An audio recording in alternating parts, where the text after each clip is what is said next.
Welcome back to my channel. তো আজকে আমি তোমাদের সাথে মালপোয়া বানানোর রেসিপি শেয়ার করছি। তো দেখো, এই যে ব্যাটারটা আমি বানিয়েছি, তো এটা বানিয়েছি কী করে সেটা আমি তোমাদের সাথে শেয়ার করছি। প্রথমে 1 কাপ মতো সুজি নিয়ে নিয়েছি এবং 1 কাপ মতো ময়দা নিয়ে নিয়েছি। দিয়ে ওই সুজি আর ময়দাটাকে ভালো করে মিক্স করে তারপর ওর সাথে স্বাদ মতো নুন আর 1/2 কাপ মতো চিনি নিয়ে নিয়েছি।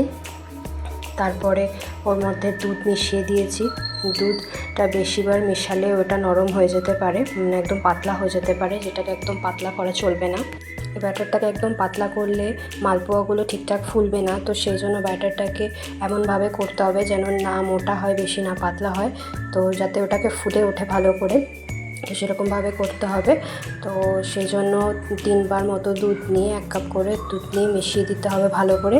যখন এই টেক্সচারটা এই যে এরকম ঘন গাঢ় হয়ে আসবে, তখন বুঝতে হবে যে এটা রেডি হয়ে গেছে। তারপরে ভাজা মৌরি নিয়ে নিতে হবে, একটু মৌরি নিয়ে ওটাকে কুটো করে তারপরে ওর সাথে মিশিয়ে দিতে হবে, ব্যাটারটার সাথে মিশিয়ে লাস্টে একটু ঘি দিয়ে 10-15 মিনিট মতো রেখে দিতে হবে। এটাকে দিয়ে 10-15 মিনিট রেখে দিলেই এই যে এটা রেডি হয়ে গেছে।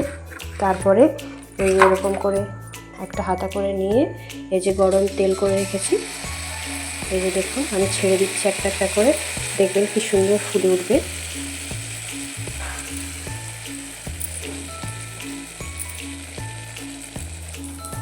দেখো এটা আস্তে আস্তে ফুলে উঠছে, আর এটা গোল্ডেন ব্রাউন কালার হয়ে গেলে উল্টে নিতে হবে সামনে পেছনে করে।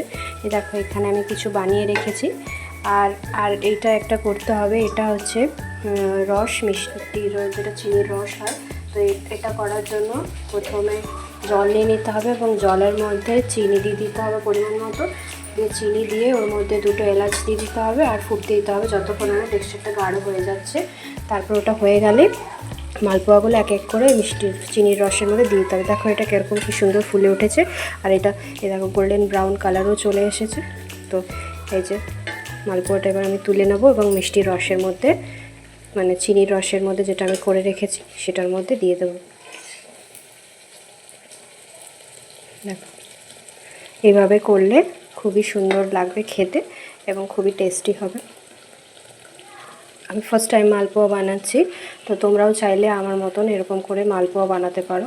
যাদের কিছু মিষ্টি জিনিস খেতে মন যাচ্ছে, তো এরকম বর্ষাকালের দিনে এরকম বানিয়ে গরম গরম তোমরা খেতে পারো। খেতে অসাধারণ হয়, দারুণ লাগে। তো ভিডিওটা ভালো লাগলে অবশ্যই একটা লাইক, শেয়ার, সাবস্ক্রাইব করে দেবে আরও এরকম ভিডিও পাওয়ার জন্য।